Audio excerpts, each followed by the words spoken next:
So now he's been in the job for a couple months. He got sworn in January, April of this year. He sends a memo to all of the people working under him on the issue of gambling. He says, I am not going to allow it, which is what many people thought he would say. He instead cited a previous court case saying, slot machines are illegal. Even if they did not pay any cash, but merely free games, they were still illegal. He wrote in his memo, these machines should be taken out of circulation. Amazingly, he went so far as to write, it is rumored that persons are going about the state offering immunity for the operation of these machines for a consideration. This cannot be tolerated. So, if that wasn't clear, he's basically calling out people who are taking money from these people in exchange for allowing their gambling to operate. Which is exactly what he was doing. Exactly what he's doing. Yeah. So here he's releasing a public statement making it very clear, I'm against gambling and I won't take payoffs while he's doing it. Yeah.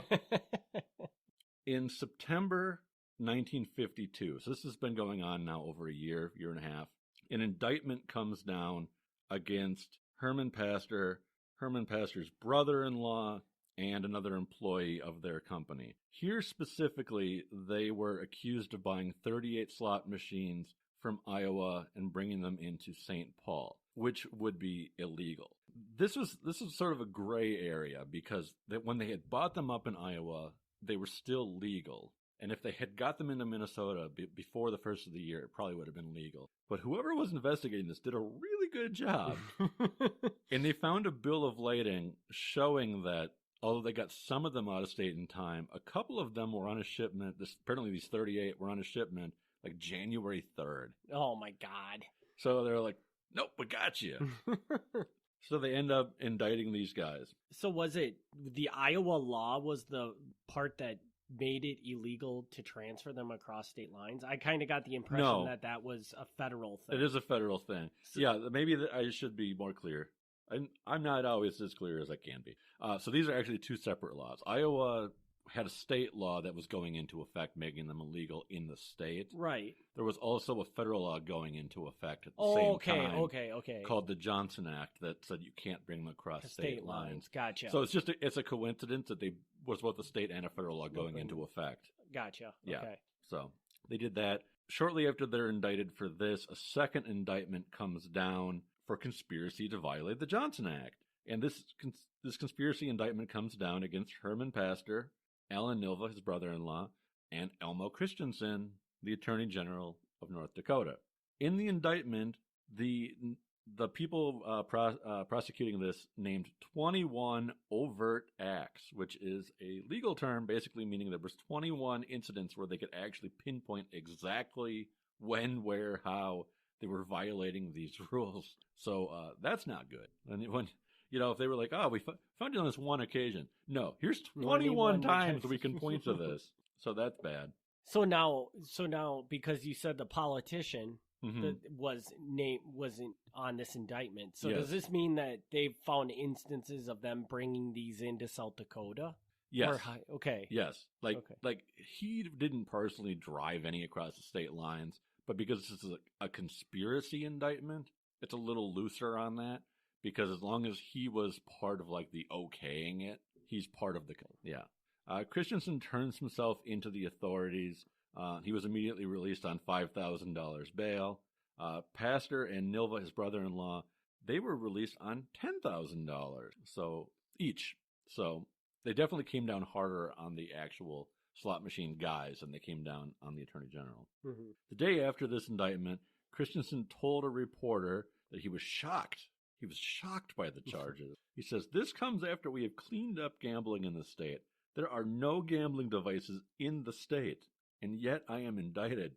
Christensen said that he had no intention of resigning his position.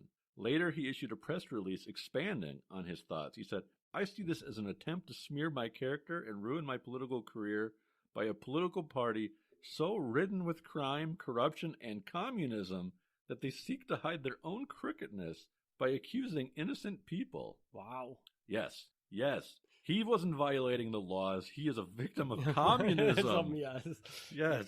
Which back then, probably throwing the communism. I mean, they probably just did that all the time. Yeah, right? yeah, It's I say it and I'm kind of like I kind of laugh about it, but it's the 50s, so that's a pretty serious thing to throw out there. Okay, so the FBI is now kind of looking into this. At this point, the FBI actually had really no involvement at all in any of this investigation. Now the indictment came down, they said, "Hey, FBI, can you kind of like look into this and like get some more facts before we go to trial?"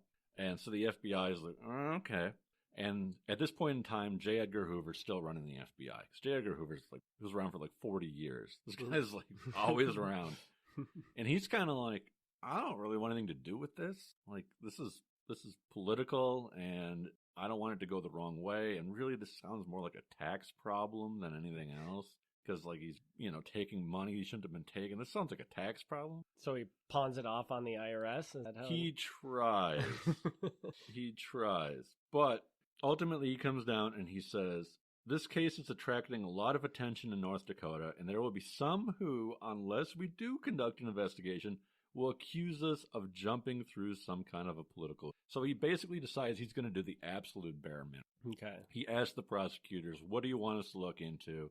And they give him like a very short list of things. Like, can you go around, make a few inquiries here and there? And they say, yeah. So they keep it like really minimal, which is usually the exact opposite of what the FBI does. Like normally if the FBI thinks somebody has committed a crime, like they're going to look into everything and everybody that person knows. And this kind of goes back to, I can't remember the gentleman's name that we talked about, but the gambling guy. Right. Who the FBI just followed around for like his entire life trying to find something to pin him on, but they couldn't find anything. Yeah. So, yeah.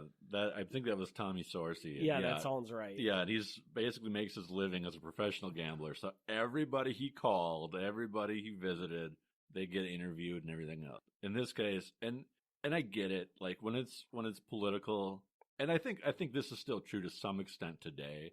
I think like the FBI does not want to get in the middle of a political fight or whatever. Right. Yeah. Because if they do anything wrong, they're going to get accused of picking sides or whatever. So I get it.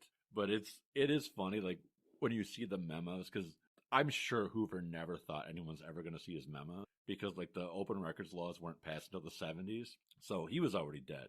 And then the open records laws come out, and you can all see, like, all these personal memos he shot off to the different offices.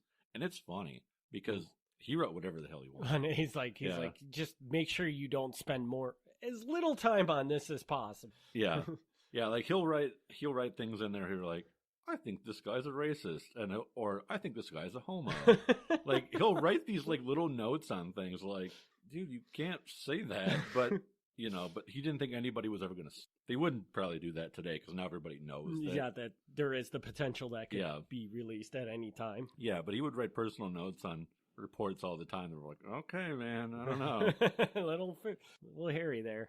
Yep. So the Iowa case goes to trial, and Herman Pastuer's employee testified against him. So shame on that employee for testifying against him, but he did, and he tells the whole story about him going around rounding up the slot machines for cheap, trying to get them out of the state before the law passed.